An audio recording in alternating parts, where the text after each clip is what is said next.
Welcome to stock market news update. दोस्तों, इस video में आपको शेयर मार्केट से जुड़े लेटेस्ट अपडेट मिलेंगे। तो चलिए शुरू करते हैं फर्स्ट अपडेट से। आरबीआई पॉलिसी से पहले बाजार में आज शानदार बढ़त देखने को मिली। आज मिड और स्मॉल कैप शेयरों में भी अच्छी बढ़त देखने को मिली। बीएसई का मिड कैप इंडेक्स 1.68% और स्मॉल कैप इंडेक्स 1.38% की बढ़त के साथ बंद हुआ। वही power, reality, IT, consumer durable, auto sector सभी में बढ़त देखने को मिली। कारोबार के अंत में सेंसेक्स 488 अंक यानी 0.82% की बढ़त के साथ 59,678 के स्तर पर बंद हुआ, जबकि निफ्टी 144 अंक यानी 0.82% की मजबूती के साथ 17,790 के स्तर पर बंद हुआ। त्योहारों में सेल्स बढ़ने की उम्मीद से टॉप गियर में ऑटो शेयर है।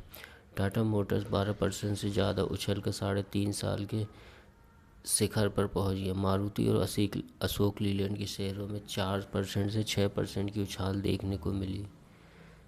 नेक्स्ट अपडेट है, केंद्रीय मंत्री अनुराग ठाकुर और पीयूष गोयल ने आज कैबिनेट मीट के बाद हुई प्रेस कॉन्फ्रेंस में जानकारी दी। बैठक में 7 मेगा इंटीग्रेटेड टेक्सटाइल पार्क स्थापित करने के प्रस्ताव को मंजूरी दे दी गई है।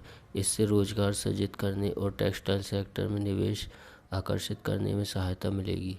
पीयूष गोयल ने बताया कि इस स्कीम पर अगले 5 सालों में 4,445 करोड़ रुपए का निवेश किया जाएगा। यह निर्णय प्रधानमंत्री मोदी के 5F विजन से प्रेरित है, जिसका मतलब यह है कि फार्म प्रोडक्ट से फाइबर बनाया जाए। इस फाइबर से फैक्ट्री में फैशन इंडस्ट्रीज के लिए कपड़े बने। इससे बड़ी मात्रा में रोजगार भी सृजित होगा। भारत की टेक्सटाइल इंडस्ट्री दुनिया की 6वीं सबसे बड़ी एक्सपोर्टर है। फाइबर से कपड़ा तैयार करने, कपड़ों की रंगाई, सिलाई से लेकर इसकी पैकेजिंग और परिवहन के लिए बड़े पैमाने पर लोगों की ज़रूरत होती है। ऐसे में टेक्सटाइल पार्क बड़ी मात्रा में लोग रोजगार सृजित करेंगे।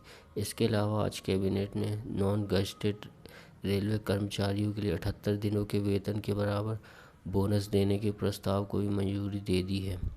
केंद्रीय मंत्री अनुराग ठाकुर ने इसकी जानकारी देते हुए कहा कि सरकार के इस फैसले से 11.56 लाख नॉन गजेटेड रेलवे कर्मचारियों को इसका फ़ायदा होगा।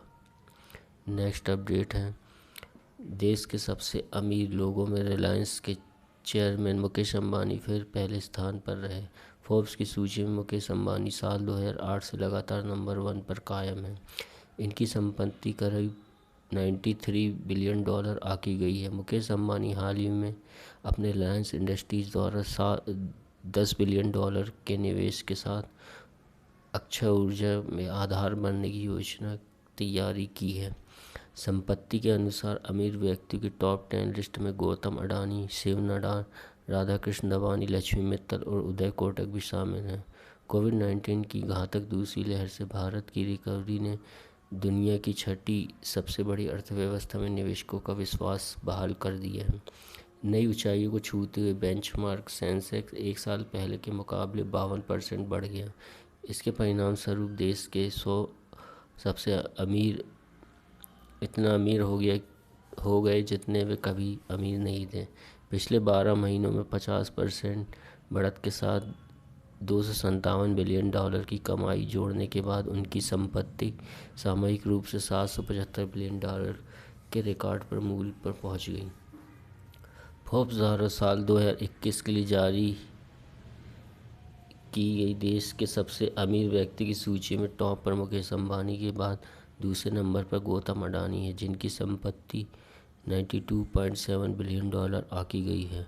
जबकि तीसरे नंबर पर $31 बिलियन की संपत्ति के साथ शिव नाडर ने कब्जा किया है। वही चौथे नंबर पर डी मार्ट के राधाकृष्ण दमानी हैं, जिनके पास कुल $29.4 बिलियन की संपत्ति है। नेक्स्ट अपडेट है, ऑयल से लेकर टेलीकॉम तक के बिजनेस से जुड़ी रिलायंस इंडस्ट्रीज का शेयर बुधवार को रिकॉर्ड हाई पर पहुंच गया। कंपनी के शेयर में पिछले लगभग 2 महीनों में काफ़ी खरीदारी हो रही है। रिलायंस का मार्केट कैप 17.46 लाख करोड़ रुपए हो गया है। कंपनी के शेयर ने बीएसई पर 2,623 रुपये के साथ नया हाई बनाया। मंगलवार को यह 2,609 रुपये पर बंद हुआ। पिछले 2 महीनों में रिलायंस का शेयर लगभग 23% चढ़ा है। यह इस अवधि में सबसे अधिक बढ़ने वाले 5 शेयर में शामिल है। इससे BSE सेंसेक्स को भी 60,000 पॉइंट का लेवल पार करने की मदद मिली है। रिलायंस ने हाल ही में बताया था कि उसने अपनी नई सब्सिडरी रिलायंस इंटरनेशनल के 10 लाख शेयर खरीदने में $10 लाख का निवेश किया है। रिलायंस ने एक शेयर का प्राइस $1 है। नई सब्सिडरी ने अभी तक बिजनेस शुरू नहीं किया है। यह crude oil, petroleum products, petrochemicals और एग्रीकल्चर कमोडिटी की ट्रेडिंग करेगी। कंपनी की टेलीकॉम यूनिट रिलायंस जियो और गूगल ने सितंबर में कहा था कि उन्होंने जियो फ़ोन नेक्स्ट को लॉन्च करने की तैयारी कर ली है। इस फ़ोन को कुछ यूजर्स के साथ टेस्ट किया जा रहा है। रिलायंस ने ग्रीन एनर्जी सेगमेंट में भी बड़ा निवेश करने की योजना बनाई है। सऊदी अरेमको के साथ कंपनी की डील भी आगे बढ़ रही है। नेक्स्ट अपडेट है, जी एंटरटेनमेंट ने इन्वेस्को मामले में NCLT के आदेश के खिलाफ NCLAT में अपील दाखिल की है। इन्वेस्को ने NCLT के मामला दाखिल करते हुए इस बात की मांग की थी कि जी को AGM बुलाने के निर्देश दिया जाए। इस मामले की सुनवाई करते हुए NCLT ने जी को निर्देश दिया था कि वह AGM को बुलाने के इन्वेस्को की लीगल ऑर्डर जारी करने की अपील पर 7 अक्टूबर तक अपना जवाब दाखिल करे। जब जी एंटरटेनमेंट ने NCLT के आदेश पर स्थगन आदेश की मांग करते हुए 6 अक्टूबर को NCLAT में अपील दाखिल की है। जी के एक प्रवक्ता ने भी इस बात की पुष्टि की है कि कंपनी ने इन्वेस्को मामले में NCLT के आदेश पर स्थगन के लिए NCLAT में अपील की है। रिपोर्ट के मुताबिक जी ने NCLAT में अपील करते हुए मांग की है कि उसको NCLT में इन्वेस्को की अपील का जवाब देने के लिए और समय मिलना चाहिए। मुंबई NCLT की ओर से 5 अक्टूबर को जी एंटरटेनमेंट को इन्वेस्को द्वारा दायर याचिका पर 2 दिन में अपना जवाब दाखिल का निर्देश दिया गया था। अब NCLT के इसी आदेश पर जी ने NCLAT के दरवाज़ा खटखटाया है। नेक्स्ट अपडेट है, रिलायंस इंडस्ट्रीज ने गुरुवार को बताया कि उसकी subsidiary company Reliance retail ventures limited Bharat में 7-Eleven कन्वीनियंस स्टोर लॉन्च करेगी। रिलायंस रिटेल्स की सब्सिडरी कंपनी ने भारत में अपने स्टोर लॉन्च करने के लिए 7-Eleven इंक के साथ एक मास्टर फ्रेंचाइजी एग्रीमेंट किया है। रिलायंस ने एक्सचेंज फाइलिंग में बताया कि पहला 7-Eleven स्टोर 9 अक्टूबर को अंधेरी ईस्ट मुंबई में खोला जाएगा। इसके बाद ग्रेटर मुंबई में खोला जाएगा। रिलायंस ने आगे बताया कि 7-Eleven स्टोर्स का मकसद खरीदारों को बेहतर सुविधा मुहैया कराना है। इसमें रोज़मर्रा की ज़रूरतों के सामान के साथ स्नैक्स और तमाम खाने पीने का सामान मिलेगा।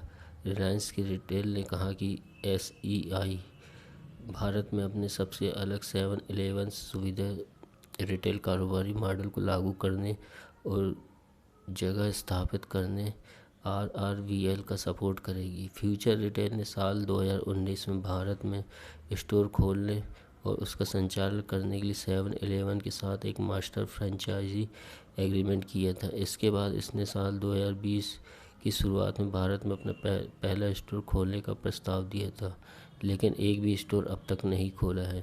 अमेरिका की 7-Eleven कंपनी 18 देशों में काम करती है। इसके 77,000 से ज़्यादा स्टोर है।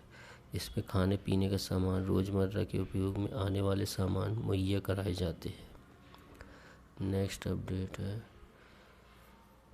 केंद्र सरकार ने टेलीकॉम सेक्टर में 100% FDI फॉरेन डायरेक्ट इन्वेस्टमेंट की अनुमति देने के लिए नोटिफिकेशन जारी किया है।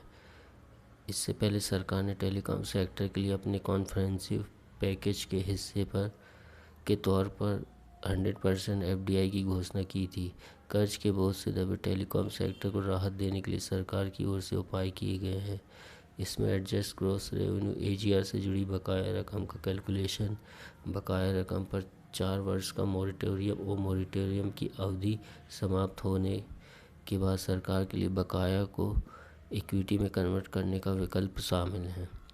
Department for promotion of industry internal trade DPIIT ने कहा कि टेलीकॉम सर्विसेज में फॉरेन इन्वेस्टमेंट पिछले वर्ष के प्रेस नोट 3 की शर्त का विषय होगा। इसके अनुसार प्रेस नोट 3 के प्रावधानों के तहत सरकार की अनुमति की ज़रूरत वाले मामले में के लिए स्थिति नहीं बदलेगी।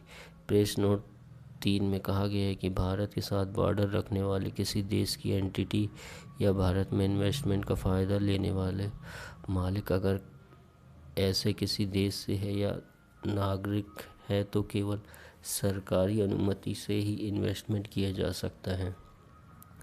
सरकार की ओर से टेलीकॉम सेक्टर को दी गई राहत में से वोडाफोन आइडिया की मुश्किलें कम हो सकती है।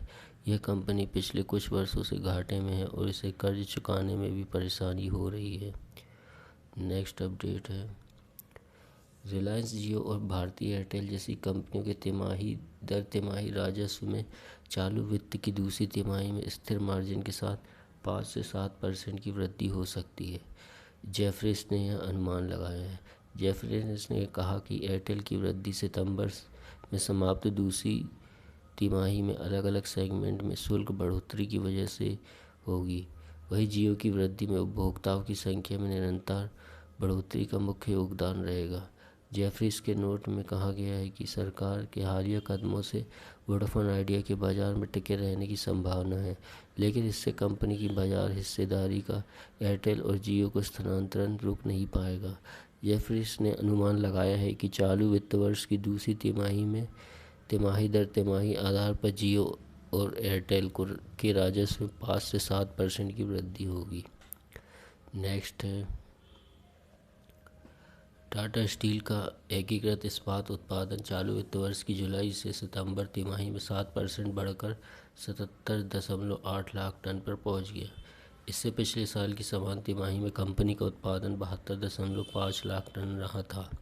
टाटा स्टील ने बुधवार को बयान में कहा कि समीक्षाधीन तिमाही में उसकी बिक्री करीब 6% घटकर 74 लाख टन रह गई, जो एक साल पहले समान तिमाही में 78.7 लाख टन रही थी। भारत में टाटा स्टील का उत्पादन 47.3 लाख टन रहा, जो एक साल पहले समान तिमाही में 45.9 लाख टन रहा था।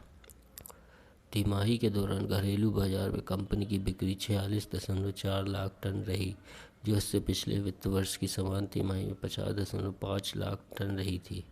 टाटा स्टील यूरोप का उत्पादन बढ़कर 25.6 लाख टन पर पहुंच गया, जो एक साल पहले समान अवधि में 21.5 लाख टन था। यूरोप में कंपनी की बिक्री 22.7 लाख टन से घटकर 21.6 लाख टन रह गई। टाटा स्टील दक्षिण एशिया का उत्पादन 5.1 लाख टन से घटकर 4.9 लाख टन रह गया। कंपनी की बिक्री बढ़कर 6 लाख टन पर पहुंच गई, जो एक साल पहले समान अवधि में 5.5 लाख टन रही थी। नेक्स्ट है, टाइटन कंपनी गुरुवार को टाटा ग्रुप की दूसरी ऐसी कंपनी बन गई है जिसका मार्केट कैप 2 लाख करोड़ रुपए से ज़्यादा है। गुरुवार 7 अक्टूबर को टाइटन कंपनी के शेयर रिकॉर्ड हाई पर पहुंच गए। टाइटन कंपनी के शेयर BSE पर 9% की तेज़ी के साथ 2343 रुपये पर ट्रेड कर रहे हैं। इस हिसाब से इसका मार्केट कैप 2.707 लाख करोड़ रुपये पहुँच गया। 7 अक्टूबर को सुबह 9:30 बजे टाइटन कंपनी के शेयर 8.4% ऊपर 2327 रुपये पर ट्रेड कर रहे थे। इससे पहले TCS टाटा ग्रुप की ऐसी कंपनी थी जिसने यह मुकाम हासिल किया है। बुधवार को टाइटन कंपनी ने बताया कि सितंबर तिमाही में अच्छी डिमांड रही है। कंपनी ने बताया कि इसके ज़्यादातर डिवीज़न की सेल्स कोरोना वायरस से पहले के लेवल पर या उससे आगे निकल गए हैं। Thanks for watching.